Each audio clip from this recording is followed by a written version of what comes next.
Every business is unique. But the ups and downs we experience as we launch and run our businesses are pretty similar.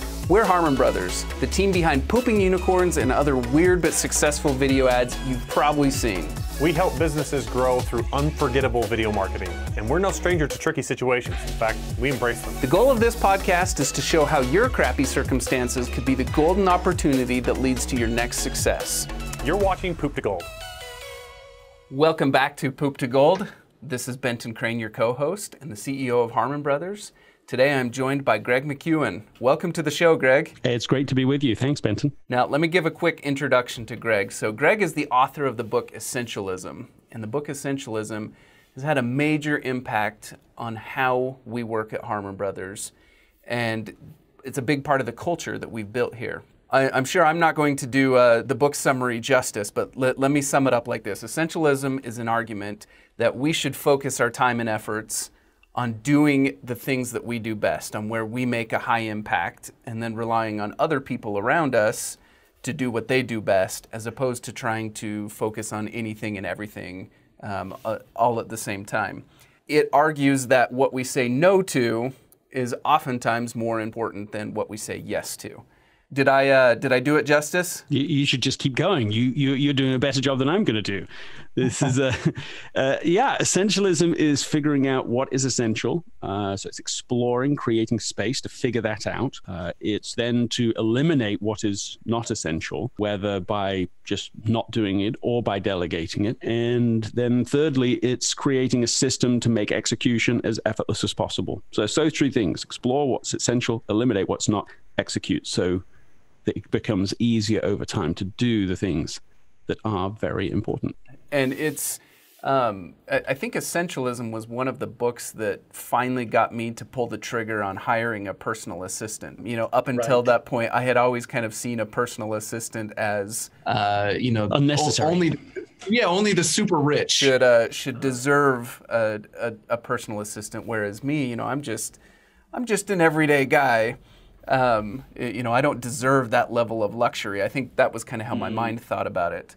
But when I read Essentialism, it kind of gave me permission to say, no, it is okay for me to rely on someone else and to delegate so many of those things that, take up my time and attention. And I personally believe that my assistant has made me better at my job and better at leading Harmon Brothers, maybe than any other one particular hire that I've experienced. I think a lot of people are trying to save money by spending time when really they ought to be saving time. That's right. And spending money. I think I ruined that quote somehow, but that trade-off, they think about it wrong. But the bottom line is for most people and most entrepreneurs, they're going to end their life with more money than time. That's right. so that it's a misjudgment to think, I'll just do it. I can just do it. I mean, one of the practical insights that I think is helpful here is, instead of saying, well, this task only takes me 5 or 10 minutes a day, it's to add it all up and to say, my goodness, if you only spend 5 or 10 minutes a day doing a thing and you multiply that by 20, 30 years, you suddenly have this huge, enormous amount of time. And so that's what helps to get you over the hump of training somebody else, of hiring somebody else, of going through that process. Because yes, it does take longer to hire the right person and to train them and to teach how you would want that thing done. But it's a fraction of the cost of just forever doing it yourself. And so this awareness of the preciousness of time, of how pathetically short life is and how little of it we really have available, I do think is one of the core elements of how to live as an essentialist. Which is what Essentialism is really all targeted to achieve. It's maximizing the time that we do have. Yes, I think it's two things. It's recognizing how short it is, and then also recognizing how disproportionately important a few things are compared to everything else. That we don't live in a life where almost everything is equally valuable. We live in a life where a few things really matter, and can move the needle, can help you achieve breakthrough results, and most other stuff is relatively trivial. And so it's a bit like as an entrepreneur, you wake up and you say, oh my goodness, my whole entrepreneurial career, I've thought I was in a coal mine and my job was sort of productivity, get as much stuff from point A to point B. And then suddenly realizing, no, it's a diamond mine. I've always been in a diamond mine. It's not about how much stuff I get done. It's whether I find those right few things that are exceptionally valuable and capitalizing on those. That's really the essentialist entrepreneur. Oh, I love that analogy. Now, when I read the book, looking back now, I think there was something that I misinterpreted or that I drew the wrong conclusion. And this is something I've wanted to get your opinion on. So looking at it through the lens of Harmon Brothers and asking, what are we world class at? And what are, what are we second to none at? And wanting to make sure that organizationally we were focused on that one thing that we were world class at. Now that I look back at that, I think that I made a mistake in kind of guiding our team to focus all in on what we had already become world class at the expense of what we could potentially become world class at. And I think there was a period of time there where we weren't doing enough experimentation and tinkering to kind of keep exploring and finding what's next, because we were so focused on doing what we had already proven we were world class at. I'm interested to hear your take on how you navigate a trade-off like that. Yeah, I mean, what you're doing there, I think, is applying almost a counterfeit of essentialism, and it's that focus is both a verb and a noun. Often when people have a sort of mindset that says, focus is a noun, it means it's a thing a picture you take, it's static, it's there it is, this is who we are, or this is what we want. And they forget focus as a verb. Focus is what you do. It's what you continue to do. I mean, it's built into the model that I already mentioned briefly. Explore is the foundation of essentialism. First you explore, then you eliminate, then you execute. And it's an ongoing process. But explore is always the initiation point, because you want, and in fact, essentialists explore more broadly than non-essentialists. And that's a bit of a paradox, because you'd think, well, an essentialist only explores a couple of things and then does one thing and so on. But no, what happens is that essentialists explore constantly, but they don't go deep on everything. They don't run after everything. So they're expansively looking, well, what if we did this? And what would the future be? And maybe it would be like this. And imagine, for example, an essentialist duo, Steve Jobs and Johnny Ive, who met together every day. It was on the calendar, like the norm every day over lunch, that they would meet together. And what are they doing in those meetings? They're just talking about possible product ideas.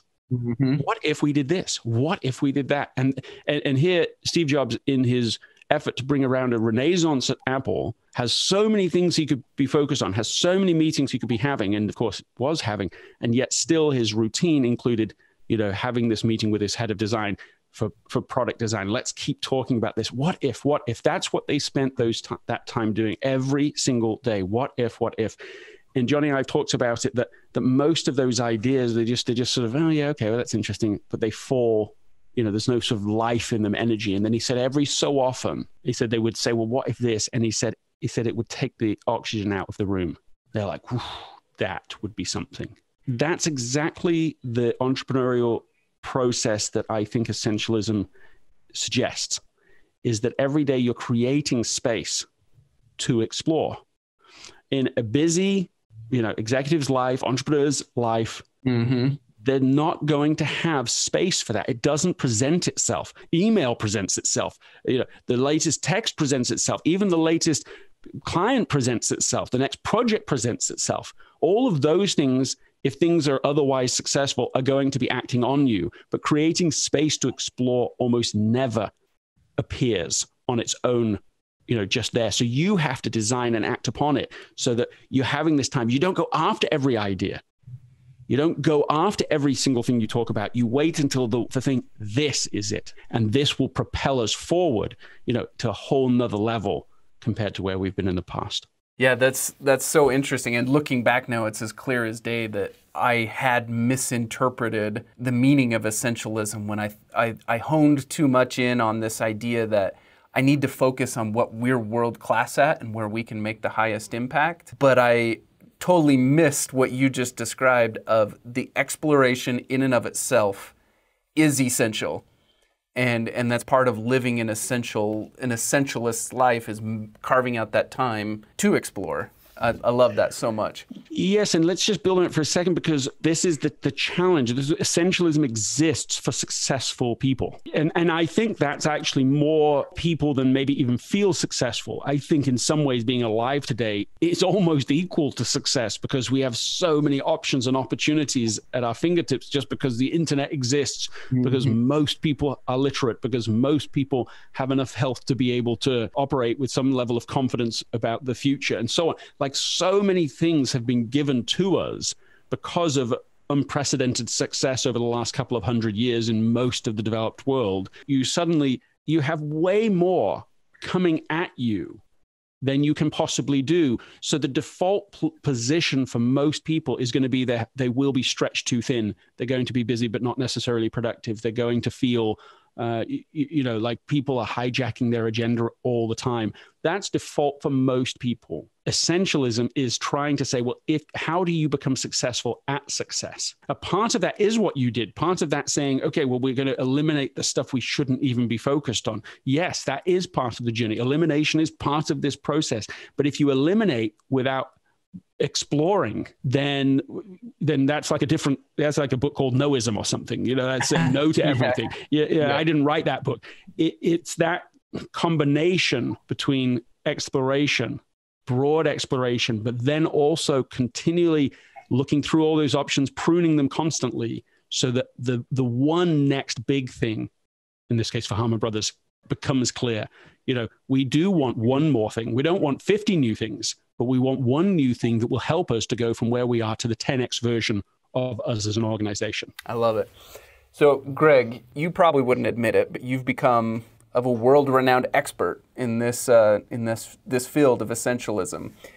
And to reach that level of expertise, if you will, certainly you've had to overcome some huge obstacles. This being the Poop to Gold podcast, we want to dive back and hear a little bit about your journey.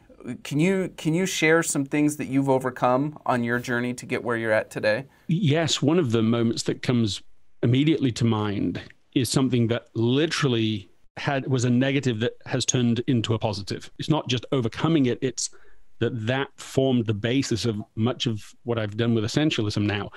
And it happened when I got an email from my manager at the time that said, look, Friday between 1 and 2 would be a very bad time for your wife to have a baby. And because I needed to be at this client meeting, and I'm sure they were joking, but as it turns out, Friday we are in the hospital. Our daughter's just been born, and instead of being focused on what was essential in that moment, I am asking a different question. I'm not asking what's the most important thing I need to do today.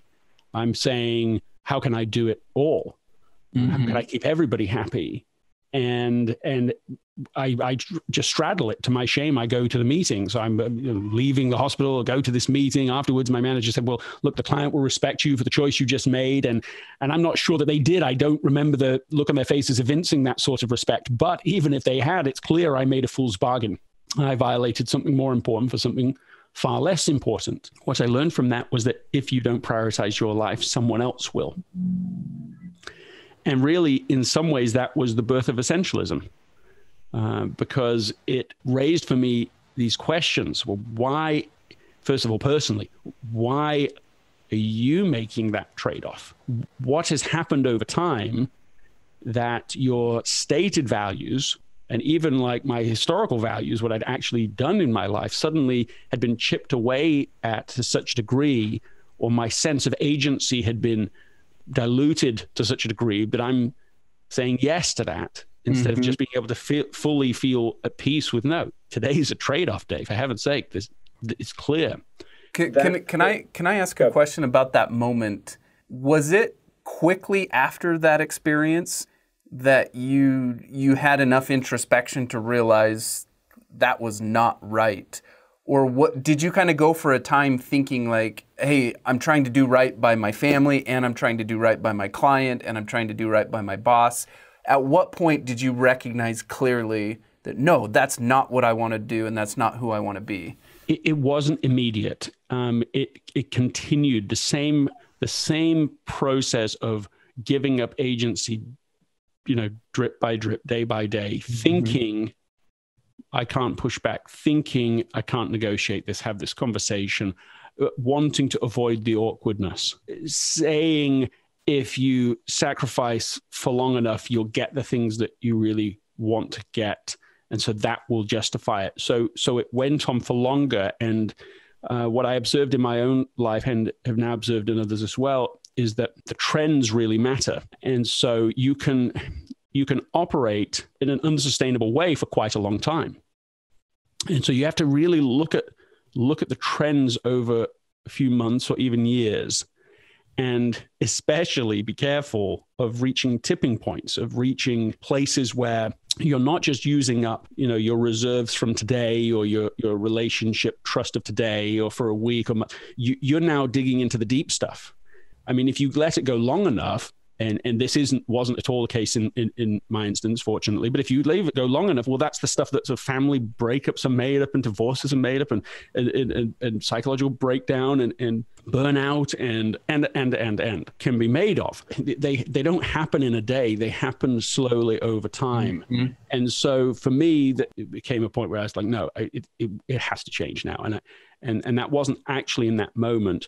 But then in looking in hindsight, I sort of look and say, well, that was clearly a point of violation. And I mean me. I'm not pointing fingers at somebody else. I am responsible. I made those violations. I thought that was the right trade-off to make at the margin. And that's what we have to be careful of, is a decision at the margin over time produces a strategy we didn't mean consciously to pursue. I've often wondered in the addiction recovery world, whether it be, drug addictions or food or sex addictions or whatever they are, they often talk about how an addict kind of has to hit this rock bottom moment before they realize that their life has become unsustainable, and they realize that their life is on a trajectory that's not what they want it to be. What you just described reminds me a lot of my own personal experience, where I call it my addiction to distraction. I feel like unknowingly I developed this addiction to distraction that took me away from being essential. And so whether it was a meeting or email or checking social media or whatever it was, there was always some distraction that was pulling me away. And where it was impacting me most was at home with my wife and with my kids. Like, I have a few short hours in the evening to be with my kids, and here I am scrolling Facebook or checking my email.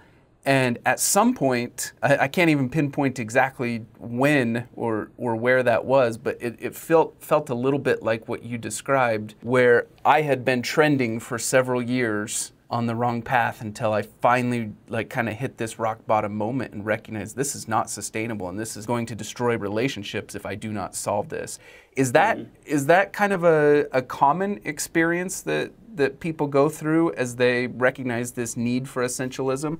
Yes, I think that's right. Sometimes people aren't very good at noticing it in themselves. It's become so normalized for them, that they're getting more fatigued, they're stretched constantly too thin and so on. But actually, they feel like they've been rewarded for that. And so it's what got them to their level of success, or at least they perceive it to be. That's what's happened. So the perspectives we have, the stories of success that we have, are so strong that we can have new data, contradictory data, come from, over a long period of time, but the bias, the story of success that we have overwhelms that. And so we just don't pay attention to it. And so I've often found that essentialism is given to someone. Someone else sees it plainly, clearly, and then says, look, you need this. I remember it's a kind of a high-profile example, but it comes to mind that Steve Harvey was working on a show called The Little Big Shots, and the director for that show from Great Britain says to him on one of the days of filming, he says, listen, you are literally the busiest person I have ever met, and there's a book you have to read. And the assistant goes out, gets the the book over lunchtime, hands it to him. He goes to his hotel that night, and he starts reading it, and he just kind of reads the whole thing. And the reason I know about it is because he blogged about it. He's like, this book changed my life. And I mean, then over time, I've got to know him. And one of the things that I remember him saying to me is that he hadn't taken a summer off since he was 16 years old. The first summer he took off was when he was 60, when he was having this conversation with me. And I think that is a pretty normal way of how people get to this, especially the classic non-essentialists, the people who are highly driven, highly capable. In fact, they have a curse of capability. They can do all sorts of things. They want to succeed. They're ambitious, and they, in fact, have been successful. I mean, all of that is what a non-essentialist is. And so all of the reasons that they are a non-essentialist are the reasons they're going to carry on being a non-essentialist, unaware, at first at least, that their behavior is leading them to plateau in their progress. And even start to fail. So even as their behavior is leading them to start to fail, whether that's personal health would be one of the early tales, signs, whether it's strained relationships with the most important people and family members of our life, or eventually whether it's actually the work of that as well. Our professional work, our entrepreneurial ventures also start to suffer, and all because of success. Mm-hmm. So success can be a catalyst for failure. And our job is to try and be self-aware enough before failure catches up with us. And then everyone's an essentialist in times of emergency and failure. The goal is to do it before that. And sometimes other people do it pass it to someone and say, look, I can see it. And sometimes people have enough self-awareness themselves. Well, I appreciate the heck out of you coming on the show, Greg. And this has been such a great experience for me I feel like that person who handed Steve Harvey the book and gave him a little bit of a wake-up call. I've read Essentialism. It was a few years ago, but I feel like this conversation has just been kind of a new wake-up call for me, and I'm already counting the ways in my head just as you're talking of, things that I need to adjust and make changes in my life. And so I'm excited to pull out the book and read it again. Okay, so I know you were going to go somewhere else, but now I have to ask. So you see, what is it that's essential for you that you're underinvesting in right now? What's the main thing that comes to mind? So for me, and this is kind of fun. It's you've got me in the therapist seat right now. So as I look back over the trajectory of my life for the past few years, I have been so career focused and so driven to make Harmon Brothers succeed. While I'd like to profess that I'm a great dad, I'm lacking in that area, and the relationship with my kids is not where it needs to be, and it's not as deep as it needs to be. And so that is like the main thing that just jumps out at me right now, that my relationship with my kids is probably one of the most essential things in my whole life, but I'm not treating it that way, and I'm not giving it the attention that an essentialist should or would. Yeah, you told me two things just then. You said that the value is there for you. Like, it is a value. You value them, and it's being reawakened in this conversation, or your light's being shined on it. You go, oh, this matters so much to me, and matters so much, outside of me. It just actually matters. And if I'm honest, I'm giving, I don't want to give you a grade, but like I hear you saying, it's like, well, I don't know. It's not an A. It's, I don't know if it's even a B, the way I hear you describing it. It's like, I've made my value and my actions are not aligning with each other. I mean, it's almost like what you are saying is that you feel like you're failing in it. It's not like you're saying, I've just kind of worked late hours this week. You're like, the trajectory has been such that I'm worried I've really missed something over a period of time. I'm putting words in your mouth, so you correct me. Yeah, I think that's probably pretty close to accurate. I mean, my oldest daughter is 12, so I'm looking at it through a lens of my opportunity hasn't passed, but if I continue on the trajectory that I'm on, it will pass before I know it. How many kids do you have? I have 4 kids. So my oldest is 12 and my youngest is 4. Yeah, what you just said is really important. You're like, if I was having this conversation 10, 15 years from now, if you felt the way you feel today, 15 years from now, it would be the way I just described it. I think I actually kind of failed. I didn't do terrible I'm not a terrible father. I'm not completely absent, but I just am not. I wouldn't be there for them if this is how it continues for the next 15 years. I'd go, yeah, they came, they went, I was there, but I wasn't. That's accurate. There's something you have some hope, and you want there to be hope in the fact that, well, she's 12, you know. And what's somebody said to me a few years ago that I'm going to share with you now, which is that you've just entered the golden years. Right now, you're in it. Probably been in it for a year or two. The golden years, they define for me, is where all of your children are out of diapers, but they're not driving yet. Okay. And they said that period there, 4 or 5 years, that's it. Like that is where if you invest in those years, then it makes, you know, all the difference. And so we didn't have to be told that twice. We said, okay, this is it. We are going to invest. We're going to create. And for us, that included things like, okay, we're going to the special vacations. We're going to make the holiday, make memories. We're going to travel. When I traveled, I would take one of my children with me. I thought it was going to be mostly good for them, but I found it was really good for me as well, because it forced me to play and explore and pay attention when I might otherwise just be in a hotel room in some other place, hardly know where you've been. Once you get home, you can't remember, you know, that kind of business travel. And we've now we're exiting the golden years as a couple of our children driving now. And so you can see that this window will close and another opportunity, of course, opens. You now have this. That's quite exciting. You have this chance to build these golden years. So let me ask you this tangible question. What is it that you really need? Like, what would success look like tangibly? Is it time per day with the phone off at home? You know, is it 5 o'clock work ends and I'm at home completely? Is that what it is? Like, what's the delta that you feel you need to make where you would say, I'm not a perfect dad now, but I am not underinvesting in this essential role? Yeah, that's a really good question.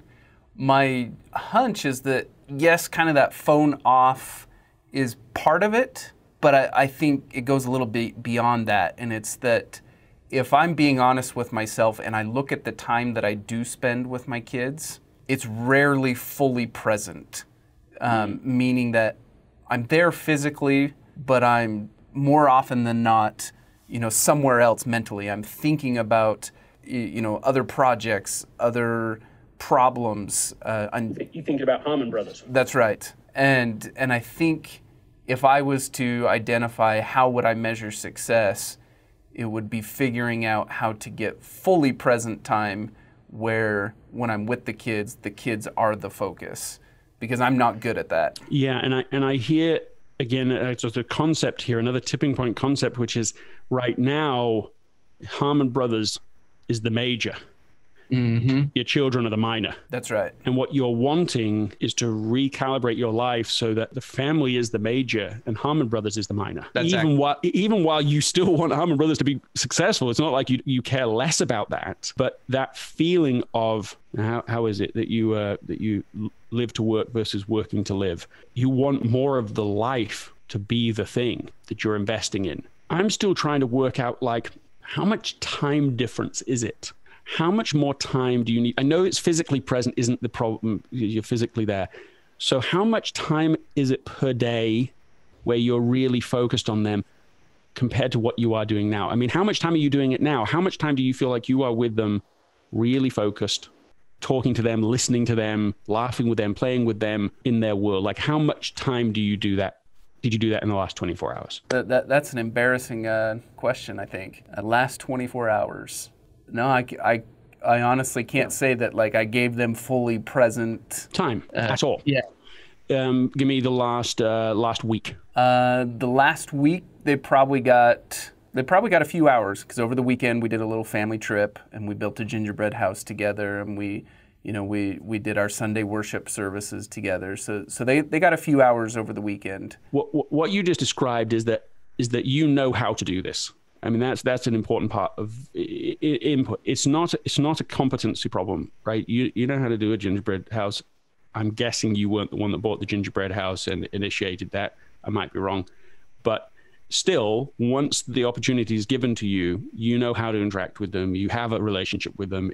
You're nowhere close to zero. So the question is what would enough be? How would you know that you were investing sufficiently? Is it a personal date with each kid each week, or is it all of the kids together? It's one date through the week that you it's just dad time and you just taking one of them out, or you're taking all of them together, or you're like, what? Let's try and form this into sort of an amount of a tangible increment of change. Yeah, that's a really good question.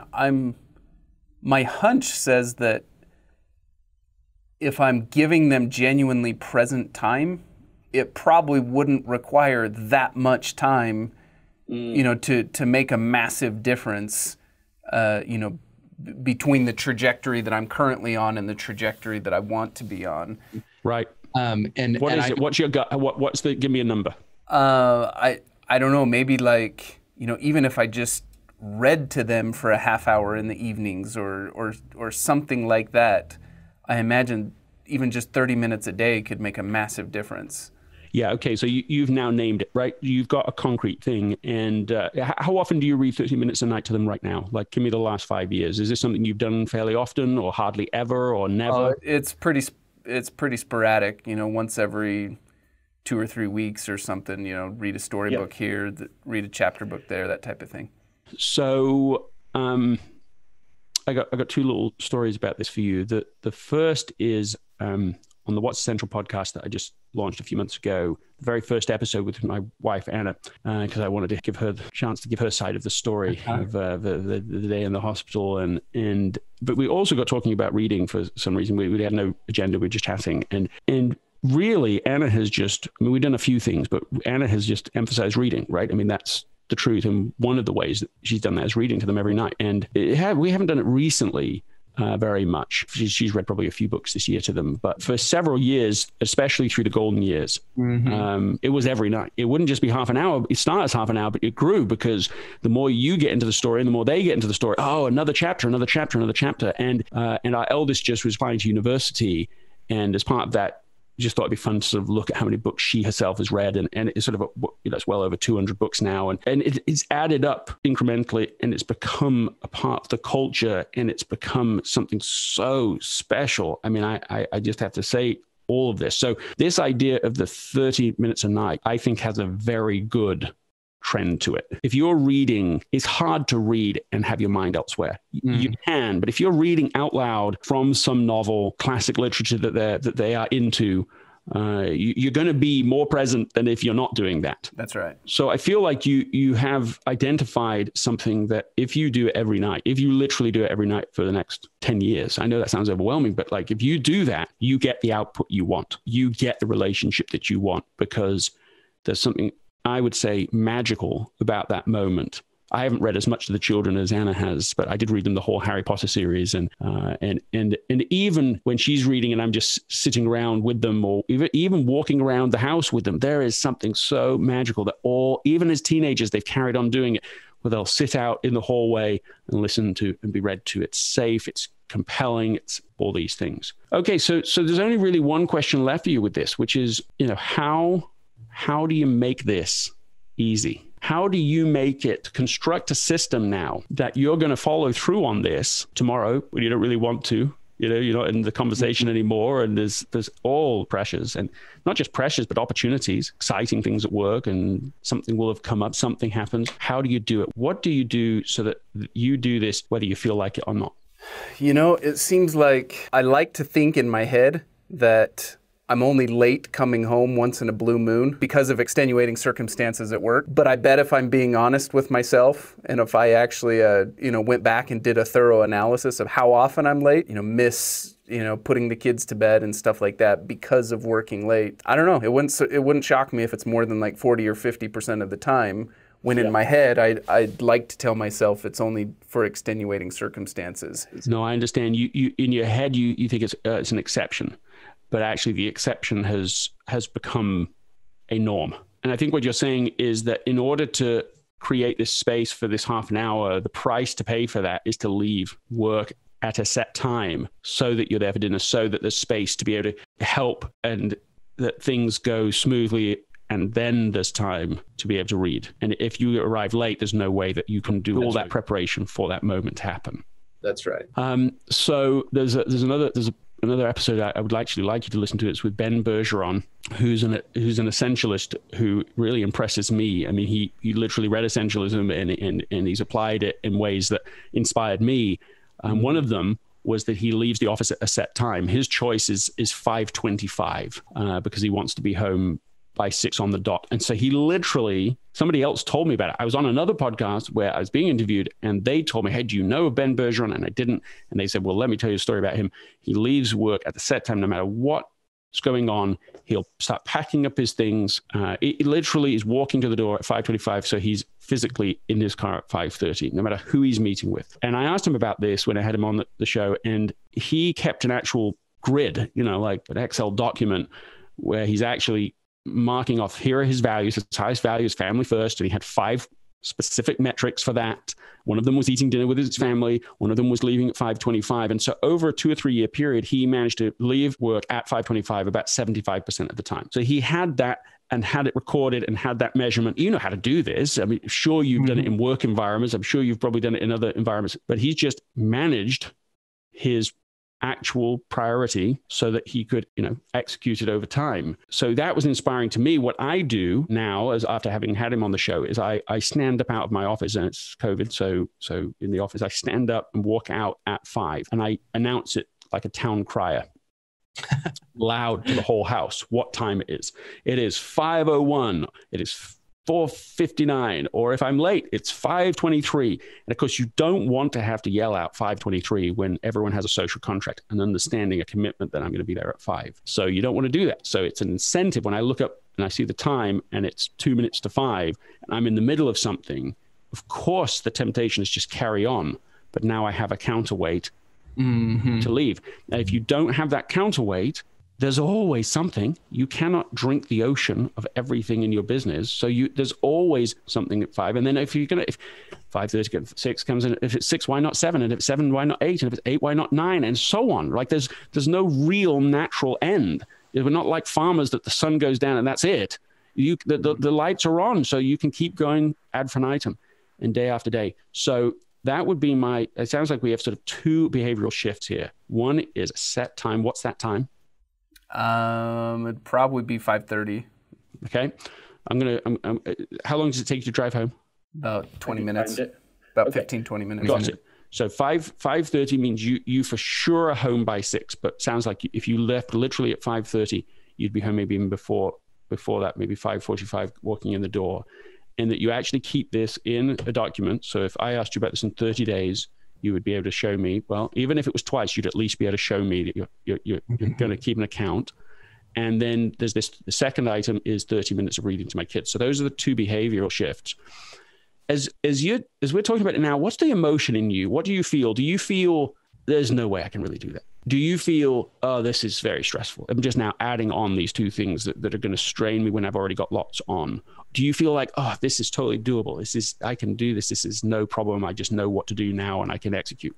Where's your feeling right now? I think it's, I'm feeling two sides of the coin here, where on one side I'm feeling hope and I'm feeling kind of this appreciation around this idea of, I think I've recognized internally that I need to make some changes, and having you step me through and talk me through to get to those 2 concrete changes, I find that very helpful.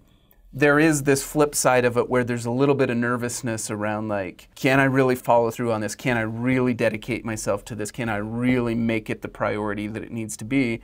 Can I really make it part of my routine? There is some nervousness on that side, kind of balancing out the hope. On the other side. There should be nervousness, because the behavioral changes we're talking about is they're concrete, which is really good. If done, will make a huge difference in alignment with what your actual essential goals are and intent is. And they are massive changes. They might not sound massive. They sound, oh yeah, just leave at this time and do 30 minutes. That's it. Those are 2 huge behavioral changes. And the reason that they're so huge is because no behavior exists in a vacuum. The reason that you leave at the times that you leave right now are because of an entire system that is built that reinforces and encourages this current behavior. We're not talking about one behavioral shift. We're talking about a system shift. So if we pretend it's behavioral only, then it sounds easy, but you know deep down it's hard and maybe not even possible. If we accept that what we're trying to do is now change a system, this is very helpful, because now you say, well, what's all the system changes that need to, what are the changes that need to happen? For a really great, I won't push any more listening to you after this, but for a great insight into how to do this, there's one more episode on the What's Essential podcast, which is with BJ Fogg, who wrote Tiny Habits. Yep. But what was fun in there is we did an essential intervention. I did an essential intervention with him at first, for the first half of the conversation. And then once we'd identified what change he wanted to make, which was to work a 4-day work week, it was a big change for him because he's working, he's working weekends and all sorts. So once we identified it, I said, okay, well, now it's over to you. You wrote a whole book on how to make that small changes equal a big change. So how do we do it? And we then walked through exactly layer by layer how he would guide someone to do that. So I think if you listen to that, you may find some specific insights from one of the world's leading authorities about how to create systems that allow habits to be maintained over time. Is that interview on your podcast? Yeah, it is. So my podcast, the What's Essential podcast, and it's just a BJ Fogg episode. But one of the things he talks about is he uses this 2x2. I'm going to try and remember this accurately, but it's things that you believe you can do. If you believe if it's easy and you believe you can do them, okay, fine. If you think that they're really important, they'll help you, but you don't believe in it, you've got to create more system support for you. You've got to talk to your assistant. You've got to talk to everyone around you. You've got to help them to construct things that will keep you going in the right direction. I mean, I think the big challenge isn't leaving work at a set time or reading for 30 minutes. The big challenge, the real work, is you now, after this conversation, talking to every important part of the system, everyone you're accountable to, everyone who wants something from you, everyone you work with, including your wife, your kids, your assistant, your team, everybody involved, saying what you're about to say to me, which is, why do you want to make this change? I want you to practice what you're going to say to them by practicing with me. Why does this change matter so much? I guess I would summarize that by expressing that I consider my kids one of my very top priorities. And if I'm looking back over the past several years of my life, my actions have not treated them as one of the top priorities in my life. And if I continue on this trajectory, I'll miss a window of opportunity to build the relationship with my kids that I want.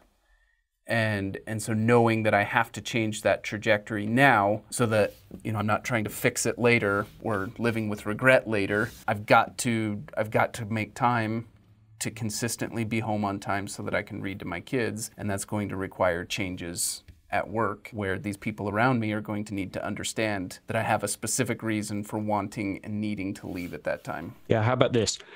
Just my restate of what you said. I have things that are more important to me than work. And you know that work matters to me, but there are things that matter more to me. And I'm sure that's true for you as well. And I am really concerned that my relationship with my kids is not what it needs to be. And if I don't make a change, I'm going to fail.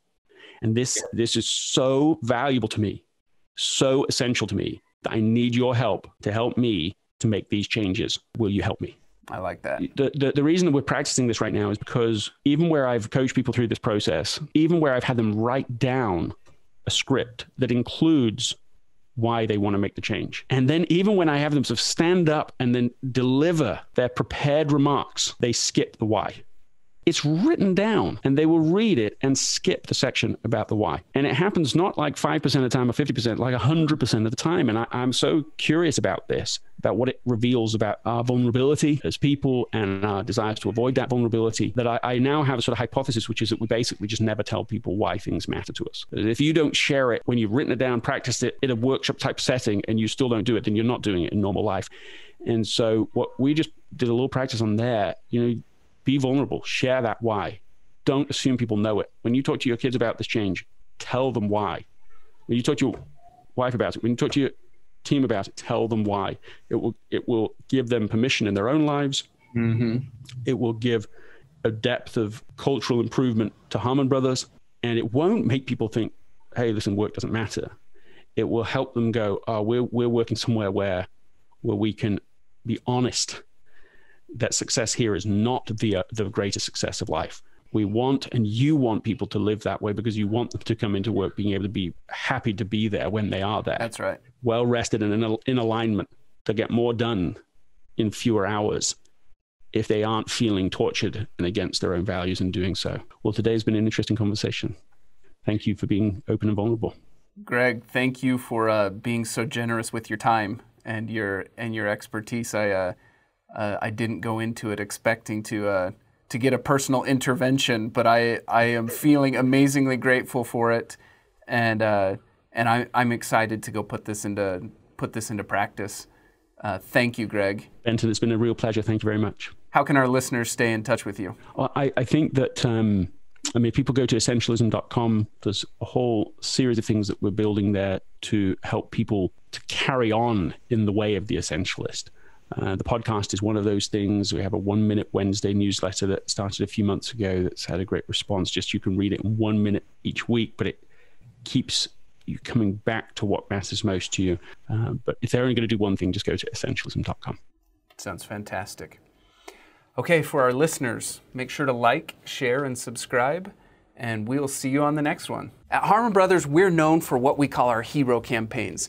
These are big nationwide campaigns for brands like Squatty Potty, Poopery, Purple Mattresses, Lumi Deodorant, and many others. What makes these campaigns special is that they've helped scale those businesses by tens of millions of dollars each. Now, companies reach out to us on a regular basis wanting a hero campaign. They want that type of growth, they want that type of branding, and they want that type of awareness. But the simple reality is, most businesses and entrepreneurs aren't yet quite ready for that level of growth. So we've built what we call a hero incubator that is designed to help entrepreneurs and companies prepare for a hero campaign and to be ready for the type of growth that they're looking for. The Hero Incubator starts with a marketing audit. We offer these marketing audits for free, and you can apply for one at harmonbrothers.com/audit.